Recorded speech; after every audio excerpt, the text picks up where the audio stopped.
I'm Sue Sapella. I'm the Assistant Director at the Office of Learning Assistance at Miami University, and I'm here to talk to you about academic standing and how to stay basically in good student status, out of trouble, and off the radar.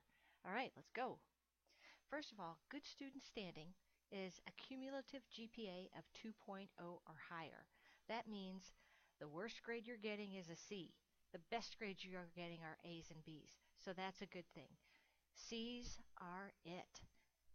If you happen to fall below a C average with more than 16 GPA credit hours, then you will receive an academic warning. Check your email. This is your first sign of caution. Remember, to be a successful college student, you have to master the content, and a C is a grade of doing average. Most of your classes will have a class that follows. For example, to get into abnormal psychology, you have to have a C or better in Introduction to Psychology. So most of your classes are going to have a scaffolding effect. You have to have a strong foundation to move to the next level. And so if you earn below a C, you will get a warning call. What happens next? Well, if you have more than 16 credit hours, you'll go on to academic probation. This is a big red flag. This is a warning sign to you that your overall GPA is less than 2.0. And so we're going to set up a couple of roadblocks. Your first roadblock is that you are required to meet with an academic advisor to discuss a success plan. We want to help you decide if you need to drop a class because your opportunity to do better than a C is very limited for whatever reason. Perhaps you weren't studying often enough as you thought you had to. Perhaps you had some sickness that you couldn't attend class as regularly as you need to. Perhaps there were some transportation issues or work issues.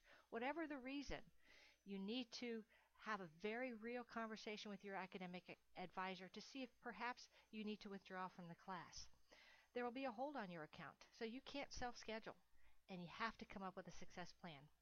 So let's say you continue on probation for 2 semesters.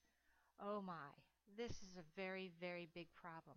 The way you get off of probation is by earning over a 2.0, which then affects your cumulative GPA, and that goes over a 2.0. But you, again, had another rough semester and you fell below that. You were already on probation. You got D pluses and C minuses, and that's 2 semesters that you have to sit out now. You've been suspended.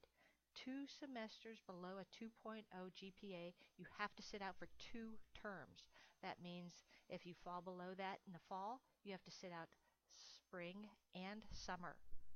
You must meet with an academic advisor, and they're going to make sure you're in classes that you can succeed at. And you have to come up with a plan of success on your own. We can help, but it's your goal. It's your obligation to do better.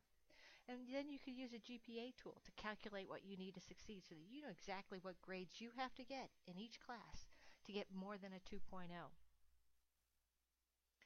If perhaps for some sad reason that you still do not get above the 2.0, you are dismissed. This is really, really rough. Big problems. Big problems. You are dismissed for 2 entire years. And the other bad news associated with this, our school tells other schools. The financial aid people at the University of Cincinnati know. The Miami University people know. The Cincinnati State people know. So for 2 calendar years, you are not allowed to go to college and receive financial aid. It's usually permanent.